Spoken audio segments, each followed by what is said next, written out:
ضیاء نے سکرنڈ علاقہ نواب شاہ کا، وہاں لوگ غائبانہ نماز جنازہ اور ان کے لیے قرآن شریف کی تلاوت کر رہے تھے روڈ پر بیٹھ کر. لوگ مر گئے تھے، ضیاء نے مروائے تھے خیرپور ناصر شاہ میں. اس کی ہمدردی میں لوگ وہاں بیٹھے تھے اور وہاں فوج نے آ کے 14 لوگوں کو مرڈر کیا تھا، گولیوں سے بھون دیا تھا.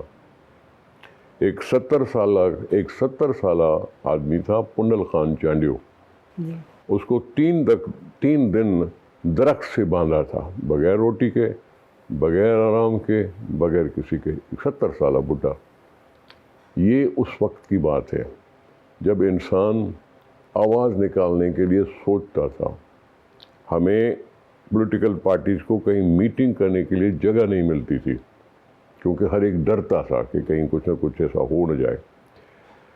اس کا مقابلہ کرنا جان جوخم کا کام تھا، لیکن پارٹی پیپلز پارٹی سرخرو ہوئی تھی، جس کے ورکروں نے سب کو، ان کے مخالفوں کو بھی امپریس کر دیا تھا کہ کیا بات ہے ورکروں کی. جب یہ تکلیف میں ہوتے ہیں تو پہاڑ کی طرح بن جاتے ہیں.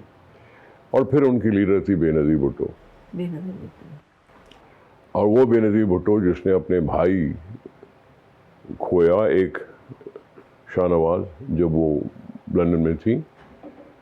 ماں کے ساتھ تکلیفیں، بھٹو صاحب کا چہرہ اس کو نصیب نہیں ہوا تھا، رات کے اندھیرے میں اس کو دفنایا گیا تھا. بالکل ایسی یہ ساری باپ اور بیٹے کی جو محبت ہے اور یہ ساری چیزیں دل میں رہ جاتی ہیں، دل میں رہ جاتی ہیں. تو اس کی لیڈر تھی بے نظیر بھٹو اور لوگوں میں مشہور تھی. بے نظیر صاحبہ کے ساتھ کوئی بہت خوبصورت یاد جو آج بھی آپ کو یاد آتی ہے تو آپ ایک دم مسکرا دیتے ہیں؟ خوبصورت یاد. یہ بات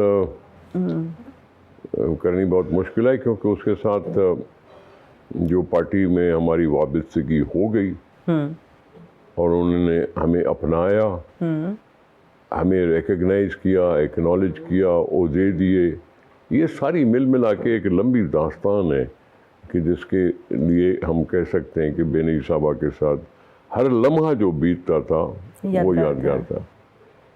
جو بھی اس کے ساتھ بیٹھتے تھے ان سے سیکھتے تھے، ان کی ہمت کو دیکھتے تھے، اور یہ ساری وہ چیزیں ہیں. خوشگواری ہی خوشگواری ہے.